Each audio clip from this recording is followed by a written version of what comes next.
Yo, what is good, Knicks Nation? Welcome back to Knicks Media. This is Richie, and I want to talk about last night's game with the New York Knicks dominating the Atlanta Hawks with a final score of 113-89. And I kind of want to focus on the news of the rotation is completely different. And the Knicks are 2-0, right? Head coach Tom Thibodeau takes Cam Reddish and Derrick Rose out of the rotation in the first time against the Cleveland Cavaliers on Sunday. They put Duece McBride in the game instead. And now the Knicks are 2-0. And I think the biggest reason for that change was defense. And now we got back-to-back games holding an opponent under 90 points. And two teams, by the way, that are pretty darn good in the Cleveland Cavaliers and the Atlanta Hawks. And I know the Hawks were banged up last night. DeJounte Murray gets injured in the first 3 minutes. They didn't have Collins. They didn't have Hunter. But they still got Trae Young, and they still got a deep team, and the Knicks were able to hone in defensively. And I think that's really the key to this victory right here is defense. And obviously Julius Randle playing phenomenal basketball. Quentin Grimes having a season high as well. And I think the defense of Quentin Grimes and Deuce McBride is the key to unlocking the full potential of this Knicks team. And I really want to focus in on the decision for head coach Tom Thibodeau of making this critical decision of benching Cam Reddish and benching Derrick Rose, giving Deuce McBride the minutes that I've been waiting for so long. And I know a lot of people are critical about Tom Thibodeau, as he should. I mean, the Knicks are not a winning team right now. The Knicks fans should be definitely criticizing the coach.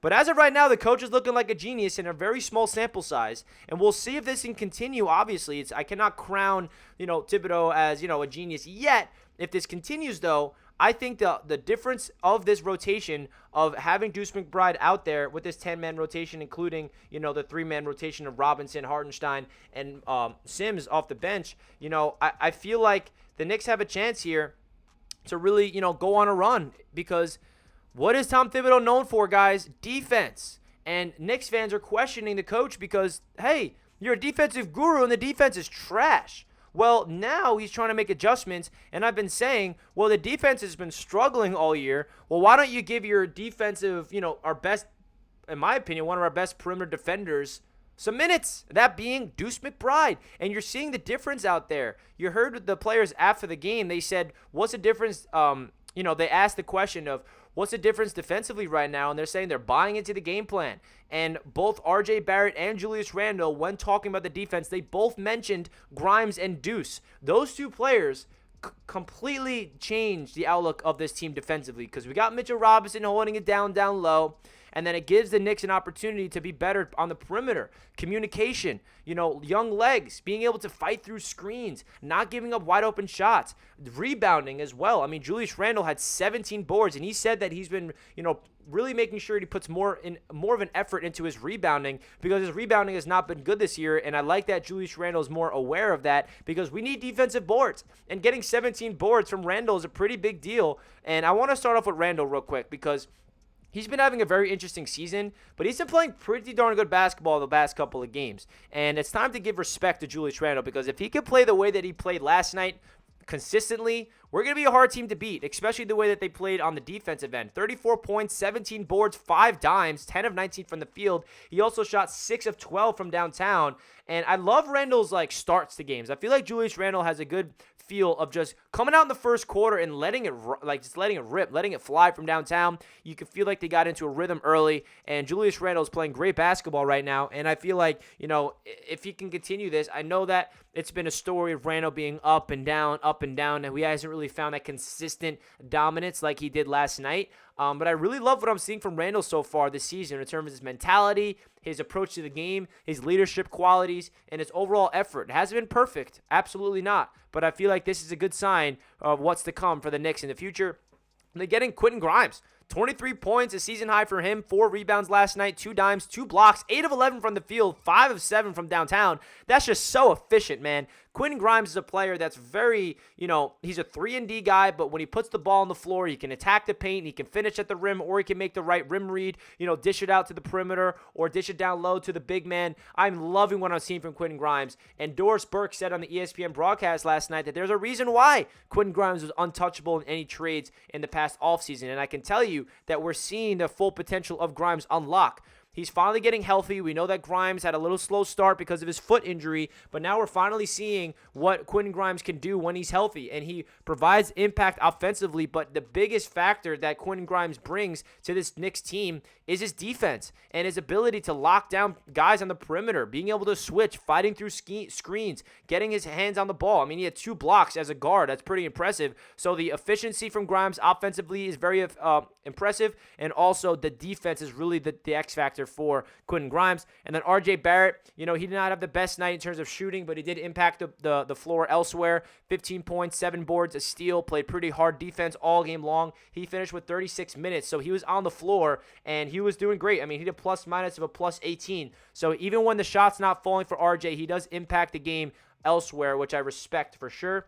Mitchell Robinson had a near triple double-double, 8 points, 10 boards for Mitchell Robinson. And then Deuce McBride off the bench, 27 minutes, 6 dimes. I love that he's getting the assists. When you're getting your first opportunities in the NBA, not just first opportunities, but first time really getting meaningful minutes this season in a sophomore year, you got to get your teammates involved. And I love his press conference after the game. He's like, growing up, my high school coaches always says that there's magic in the ball, and you got to see, your teammates get the ball in the rim, and it gets you into the flow of the game. And I love his mindset defensively, man. He is very different when it comes to defense, and I think Knicks fans all understand that. And what Duece McBride's bringing to this team is a different look on the defense, and I feel like Thibodeau is finally giving him the opportunities. And I always question the coaches with that exact situation. Like, we suck on defense. Why is Deuce not getting the ball? Why is Deuce not getting some chances to play? And the reason he wasn't in the first place is because we got a lot of players on this team. There's a lot of talent that's not allowed to play, and it's unfortunate. We got to sacrifice Cam Reddish. We got to sacrifice Derrick Rose in order for Deuce to get minutes, and that's why the Knicks are rumored to trade a lot of these players to open up opportunities for these guys that are not getting a lot of minutes. So a lot of interesting stuff to look forward to in terms of the trade situation. But love to see what Duece McBride's bringing to this team on the defensive end. Been very impressed with him. Hopefully he could be a big reason for the success. Obi Toppin only had 7 minutes last night, which is pretty crazy. I mean, I guess, Randall was playing phenomenal, so I guess Obi did not need to play. But definitely want to see Obi on the floor a little bit more. But another stat that I just saw, looking at the box score, Deuce had a plus 19, and that leads anybody on the bench. Quickly had a plus 7, Hardenstein plus 5, McBride plus 19, and Obi actually had a minus 5. And I think the Hawks came back, right? We had a 17-point lead at the end of that second quarter, and the Hawks go on like a 16 or 17-0 run, but the Knicks, they stand stout, and they go into the halftime with a 12-point lead, and then they just cruise in the second half, which is a great, great sign for this Knicks team. But let me know your thoughts down below of the rotation change and your overall, impressions of the new rotation of having, Deuce and Quickly coming off the bench as the new backcourt defensive duo with McBride and even Grimes. I think that's the two defensive, juggernauts. And Quickly's also a pretty good, defender, and I love the defensive rebounds he brings as well. So this is a really interesting, and I didn't even mention Jalen Brunson. Jalen Brunson had a very bad game, 2 for 14, but it's pretty cool that we have our, one of our best players in Jalen Brunson going 2 for 14, and we can still blow out a team like the Atlanta Hawks. That tells you how deep this team is. That tells you how much, talent there truly is on this roster. And let's hope that we can continue. We can go beat the Charlotte Hornets tomorrow night. So let me know your thoughts down below in the comments section, guys. Hit that like button if you guys enjoyed. Really does help out the channel a ton. And I'll catch you guys next time. Let's go Knicks. Peace out.